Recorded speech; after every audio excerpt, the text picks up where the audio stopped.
Thank you very much today for joining. So before we start, I would like to do a quick summary.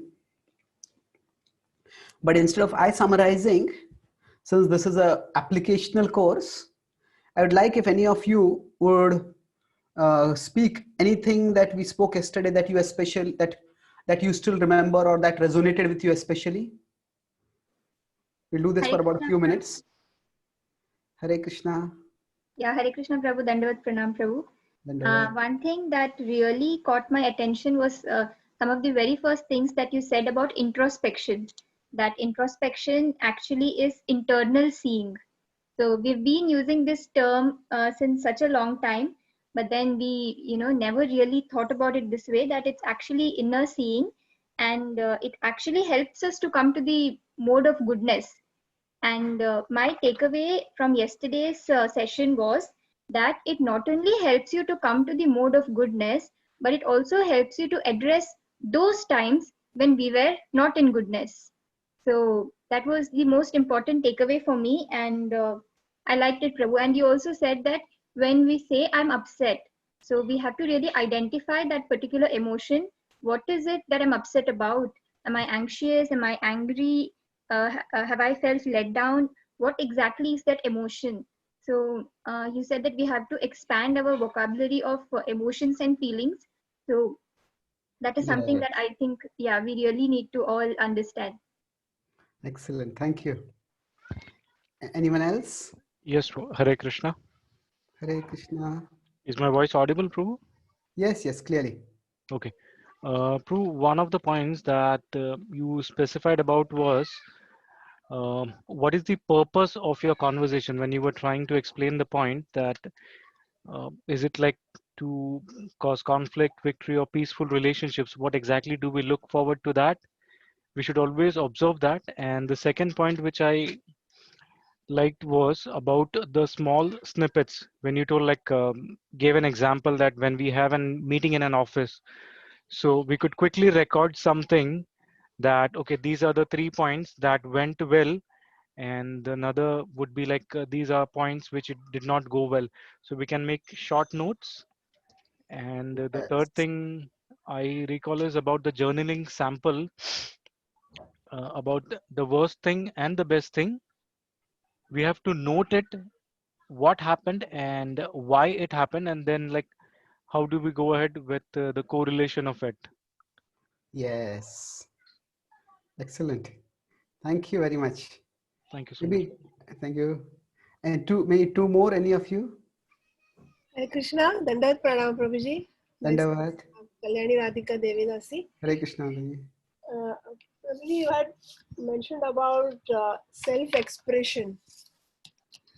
So self-expression with using those words which can express our thoughts and discover our thoughts.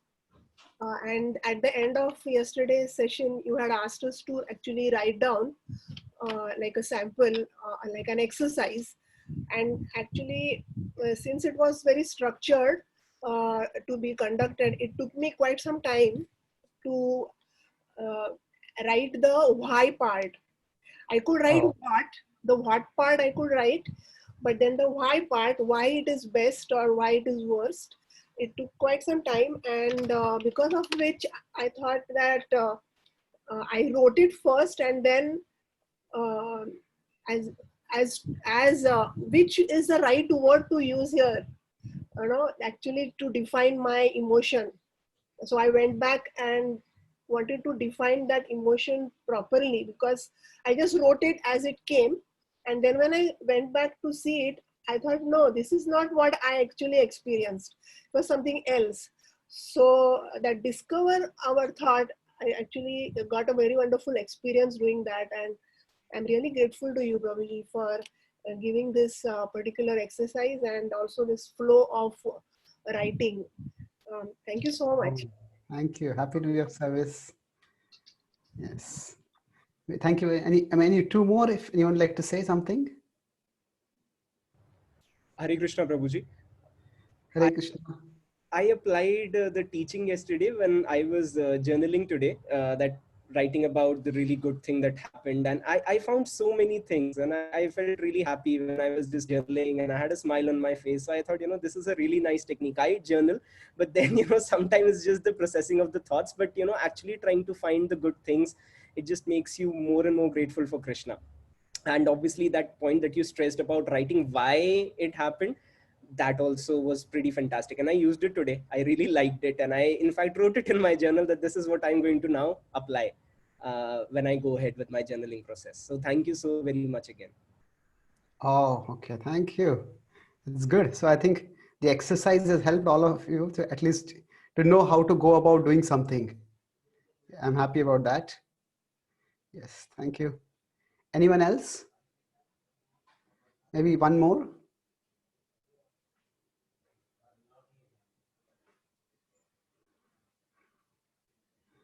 Okay. Haribol Prabhuji. Hare Krishna. Daru Ramdas here. Yeah, Daru. Yeah. So Prabhuji, sometimes when we are going through an intense experience, when we journal, we feel there is more clarity. However, it seems that we need to do it regularly. Because after some time, again, the mind gets clouded and there's confusion. And then again, we have to pick up the pen and use, pen and paper.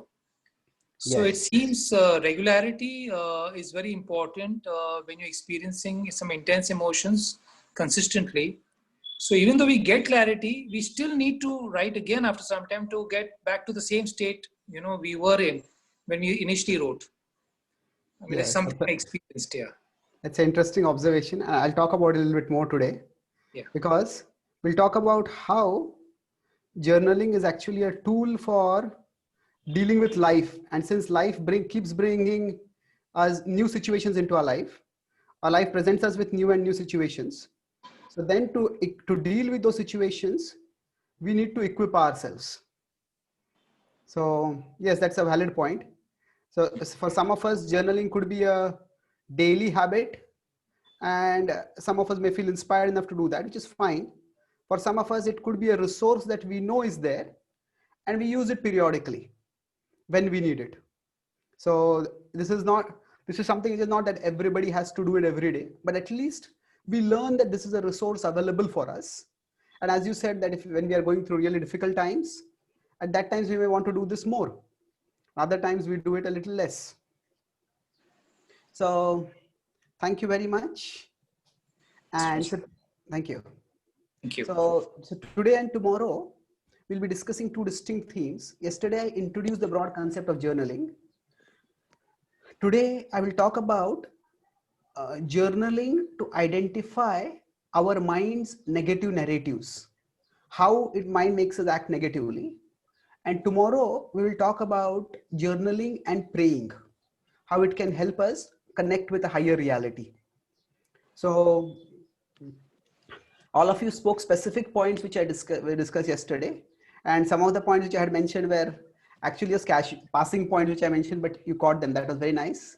I'll quickly summarize what I spoke. I spoke three main things yesterday. First, I talked about yoga and writing. How are the two related? Yoga is for connecting us, harmonizing us. And writing can be a tool for both expressing and for self-expression as well as self-discovery. Words can express our thoughts and discover our thoughts. So by writing, how do we do yoga? By writing, we learn to harmonize ourselves. So harmonize our body and mind with ourselves. And then we talked about writing can have multiple purposes. We are focusing on the introspection aspect. Then what is the therapy part? For that, I talked about spiritual insights, that journaling can give us spiritual insight and journaling can gain from spiritual insight. So I talked about two main insights from the Gita. One is the model of the self, where there is a soul, then the healthy part of us, the intelligence, and the unhealthy part, the mind. And the second concept I introduced is the three modes, where the modes shape our reactions quite quickly in substantially different ways. And in general, if we are purposefully and consciously active, that is, why am I doing and what I'm doing, then we function at our best. That's in the mode of goodness. but we are hyperactive and not very conscious, that's in the mode of passion, then we tend to make mistakes. And otherwise we become inactive or we become just mindlessly active, that's in the mode of ignorance. So journaling, it helps us to, forces us to come to the mode of goodness, and it also helps us look back at times when we were not in goodness. And then we've primarily used this second part of journaling to come to goodness in the exercise that we did yesterday. That, okay, look at 4 things, the best thing that happened, the worst thing that happened, the best thing I did, the worst thing I did, and why.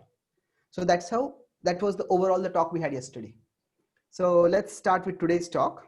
And today also toward the end, we will be doing an exercise, but let's see what we will discuss today. So the yoga of writing, we are doing journal therapy part 2. So we will look at trying to understand why we do what we do in terms of our observation as well as the Gita's model. Then we'll talk about, yesterday we also mentioned one time that we don't want a journal to be simply a record of how foolish we are, and the journal simply beats us up when already our life and our mind are beating us. So when labels help and when they don't help. And then we'll talk about, so when the mind starts giving a negative narrative, how can we develop inner weapons to counter that? So today I will draw on the model of the inner self significantly to explain this point. So let's begin with a situation where somebody has angered us. Now broadly, when we are provoked and somebody makes us angry, we could react in 3 different ways. We could be aggressive. So there's outer provocation where somebody's insulted us. We could be aggressive, we could be assertive, we could be passive. Now these 3 reflect the 3 modes. Aggressive is in the mode of passion, assertive is in the mode of goodness, passive is in the mode of ignorance. Now when we react, let's understand what this means. Now this is not a anger management seminar, although I'm using anger as a sample. It is a seminar for understanding how journaling can work for us. So we're taking a case study. So what do we mean by aggressive? How dare you say this? I will hit back at you. I will destroy you. You did this to me, I'll do that to you. That's aggressive. Assertive is, okay, I can understand you're feeling very angry, but your feelings are not based on facts. This is what actually happened. So, so basically when we are assertive, we don't deny the other person's emotions, but we try to we don't get into the emotional level. We try to get the person to a factual level, a rational or a factual level. And when we are passive, we just cave in, oh, everybody misunderstands me, everybody walks over me, nothing good is ever going to happen to me. So basically we adopt a victim narrative. And this also is affected by many things, by whether we will choose an assertive response or aggressive response or a passive response. Now, what I would like to talk about is how our mind plays a role in how we respond and how we can change that, how we can identify that, and then later we can rectify that. So basically, oh, what's going on here?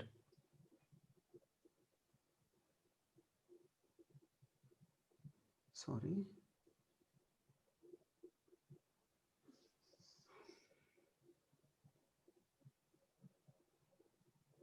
Okay.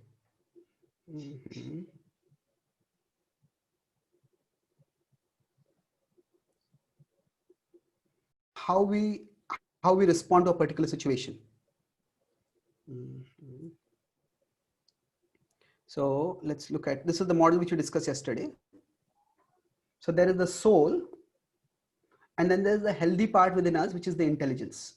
And there's the unhealthy part, which is our mind. And then there's the tempting. By tempting, we can mean provoking, it can mean angering, any kind of temptation can be there. So the provocation comes in from there. And when the provocation comes in, we are a composite unit. We are consciousness, but the consciousness is accompanied with the mind and the intelligence. So now when that provocation comes in, we say, I reacted, but it is some part of us that reacts. So if it is our mind that if it is a mind that gives it is the mind that takes charge in our counteraction, then what happens is we react. Generally, reaction is associated with being impulsive. We don't think, we just react. Now reaction itself is not bad all the time. Suppose we just move our hand and we feel a burning sensation. Then even without thinking, we move our hand away. We don't have time at that time to check, is there a fire over here? Is there live electricity over here? Is there a burning rod? What is there? Just move it away. So in some situations, when there is an unthinking reaction for survival, that biologically it's called a reflex, and it's good. But when the mind reacts, it is often unhealthy. So usually when we react with the mind, either we will be we'll be aggressive, or we'll be passive. But now there are inner impressions within us. Okay, how do I? Okay, no, not this. So below, so here there are inner impressions primarily in our mind, and those inner impressions, they often prompt our reactions. And generally, when we are journaling, what are we doing? We are trying to strengthen the healthy part within us. We are using our intelligence to strengthen that intelligence. So the inner impressions that are there within us. So in our inner impressions, either if we are habituated to, say, identifying ourselves as a victim, people walk over me, then what happens? As soon as somebody becomes angry, our reaction becomes, oh, people always do like this to me. And then the mind controls our reaction.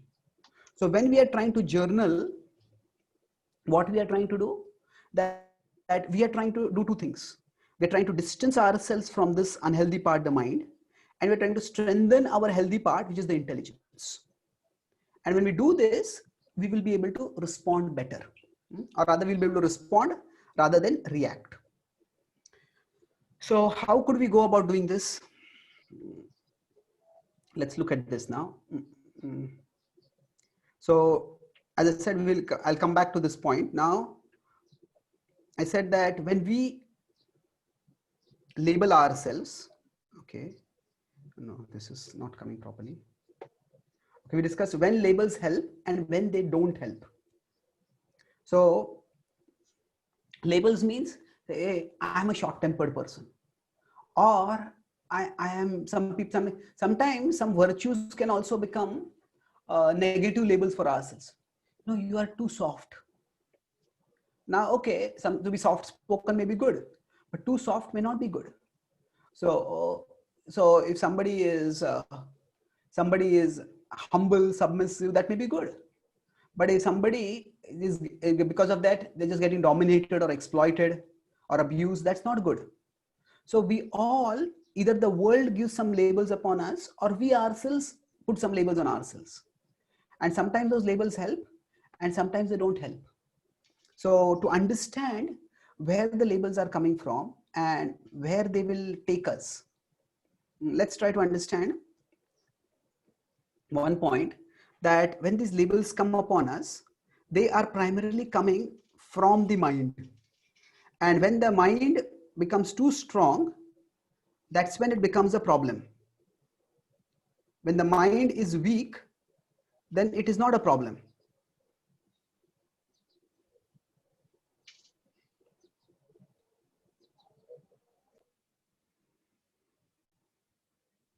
Okay. So I mentioned about the three modes of material nature. So let's look at these three modes in terms of how they shape our responses to situations. Somehow the share screen is not working very well today. If we have a problem again, then I will send you this PowerPoint and you can look at the PowerPoint in your device itself. So I yesterday mentioned the three modes of material nature. So when we are in the mode of goodness, what happens is, if you see, there is the healthy part within us and the unhealthy part within us. But the healthy part, that is the intelligence, that is stronger. You can see it's bigger over here. And the unhealthy part within us, the mind, is smaller, it's weaker. And our goal, when we situate through journaling, what are we trying to do? As I said, We want to strengthen our intelligence. So in general, when we are in goodness, we will be more thoughtful, we will be more reflective. And we are looking at journaling as a tool to get us into the mode of goodness. So within us, there is a constant tug of war going on. So right now, for example, you might be sitting and hearing this talk. So there's a part of you which wants to focus on it. Maybe there's another part which says, you're expecting an urgent message, or I think somebody has posted something on Facebook, or I need to see what is the latest news. There's so many distractions which keep coming in the mind. So if we are in the mode of passion or ignorance, we won't even realize and we'll get distracted. But in the mode of goodness, then, okay, no, I don't need to do this right now. So the healthy part is stronger within us when we are in the mode of goodness. But when we're in the mode of passion, if you see here what happens, the healthy part, the intelligence starts becoming weaker. And the unhealthy part, the mind starts becoming stronger. And then as this has become weaker, you'll see that we are not responding. Earlier, if you see there was a response, we're not reacting. We're thinking and we're responding to that. But here, as the intelligence becomes weaker, then the unhealthy part, the mind starts becoming stronger, and it determines our counteraction. That means we react over here. And in the mode of ignorance, this has become even smaller. There's intelligence, but it has shrunk in size. And the mind has become bigger. It has started dominating. And then the mind determines almost our entire reaction. So inside us, there is this constant struggle for who is going to be in charge. Ultimately, we can say the soul, we are in charge. But we have these two resources, the mind and the intelligence, and which we turn to listen to, that determines how we respond. So our purpose is to come to goodness, means strengthen the healthy part within us. So when do labels not help? See, suppose if I say I'm short-tempered. So if somebody has provoked me and I become angry, when the label becomes a self-destructive narrative that we tell ourselves. So yes, I'm short-tempered and I'm going to get angry. This is how I react. So now others might also, so what happens is others may want to help. Say if there is A and B, and so B does something and A gets very angry with that person. And then C comes along and C thinks they are helping, and they say to B, actually, he is a little short-tempered. He's a good at heart, or she is good at heart, but she gets angry sometimes. Now she's short-tempered, but she's good at heart. He's good at heart, whatever. Now what is happening when this is happening? They may think that they are helping B understand, don't take this particular action so seriously, which is true. Yes, we don't have to judge a person based on their worst. We all are sometimes at our worst, sometimes at our best. And most of the time we are somewhere in between. So we wouldn't want others to judge us based on our worst. But at the same time, we don't want our worst to become our standard label. So sometimes others may put that label to explain certain behaviors that we have done, and that may become our own self-identification. So now who is telling this narrative when we tell ourselves? It is the impressions in the mind. The mind is telling that. So now what should we do at this time? If we accept these labels, then our labels script a tragic movie in which we end up as both villains and victims. Normally, we don't consider a villain to be a victim. But what happens? We are doing the bad things and we think, oh, everybody labels me badly, everybody labels me negatively. And on one side, we are villains, we are victims, both. On the other side, we are victims. So this is sometimes our life seems to become like a tragic movie. And now what is happening? It is those labels which are starting the narrative. Now there's a difference between a label and a narrative. A label is more static. A label is something which we put. So I am short-tempered. And narrative is, okay, I'm short-tempered means this is how I behave in these situations. So a narrative is something which is moving. A label is something which is more static. And so the labels trigger a narrative. So for example, if something we do, we worked very hard to do it and that has not worked out, then in some cultures where people accept destiny and fate like that, some people say, that iski kismat hi phooti hai. This person is unfortunate. This person they have a broken destiny. Now what happens is somebody might pass that statement and that statement comes upon us. And once it comes upon us, my destiny is rotten. Once we start thinking about it that way, then that is what takes control. And then we start acting in ways that actualize that label. Oh, if my destiny is rotten, then even if I do something good, nothing good is going to come about it. Then why should I work so hard to do something good? Let me just slide. Let me just be lackadaisical. Let me just be passive. And then we end up, okay, something bad has happened, but then our reaction makes it worse. So this is how labels can harm. Now, when can labels help us? So this is important. Now, labels, generally when we use the word labeling or labels, we use it in two different senses. See, we might label packets. So if we are moving our house from one place to another and we have packed everything, then we may label, okay, this contains this contains that. So labels are useful. They're useful for identification. They're identifying objects. And in some cases, labels are essential.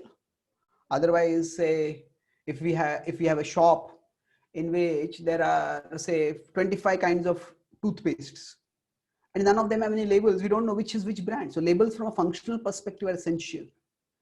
From a psychological perspective, when labels are put on persons, and especially labels are put as unchanging definers of behavior, that's when they become a problem. So when can labels help? When we attribute the labels to our mind, not to ourselves. Now, what do I mean? We attribute the label to our mind, not to ourselves.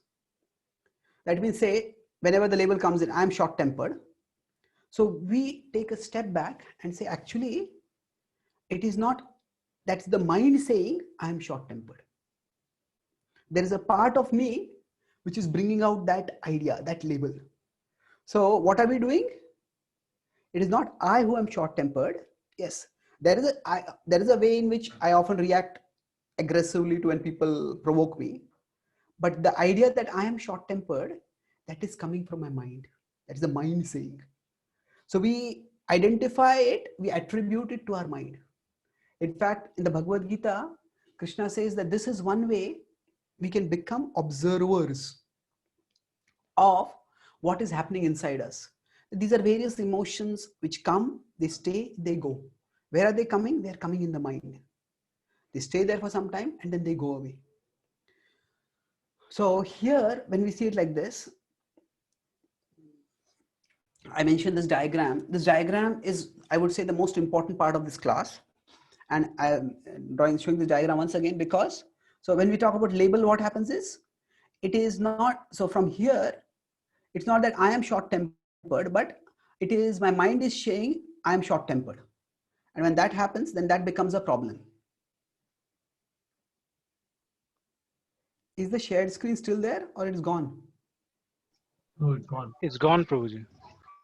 Okay, I don't know. Why is this happening? Okay.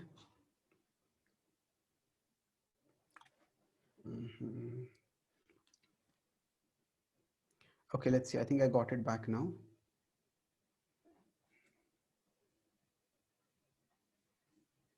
So see here, when I talk about labeling,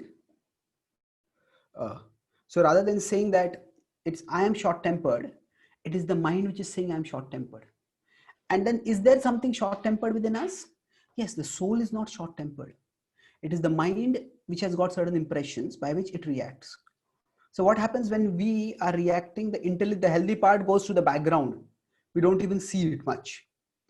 And then the unhealthy part of us, the mind takes control. And what the mind is saying becomes our identity. But we understand this is actually the mind's identity. This is not my identity. And then now, this is the important part with respect to this. All this could be a lecture on psychology or anger management. but we're talking about journaling here. So what does journaling do?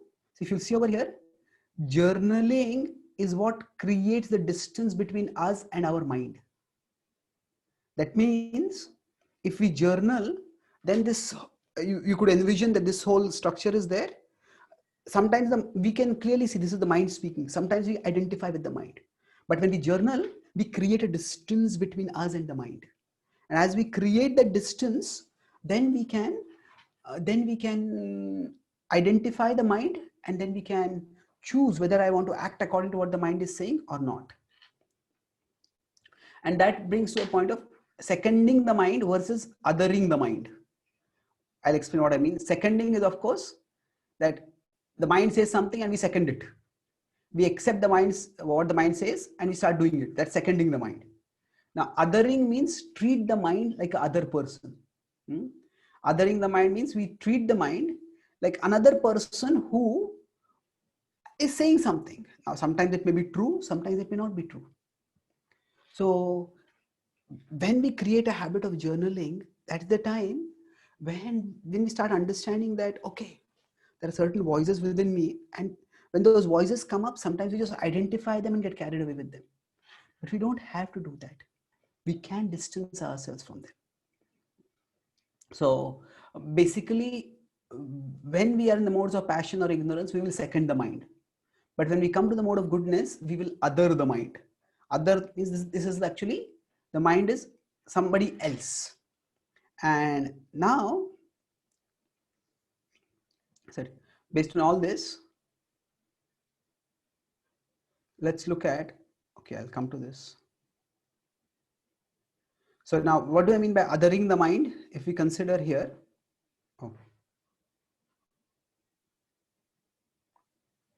that if we had to counseling our mind, so journaling with this model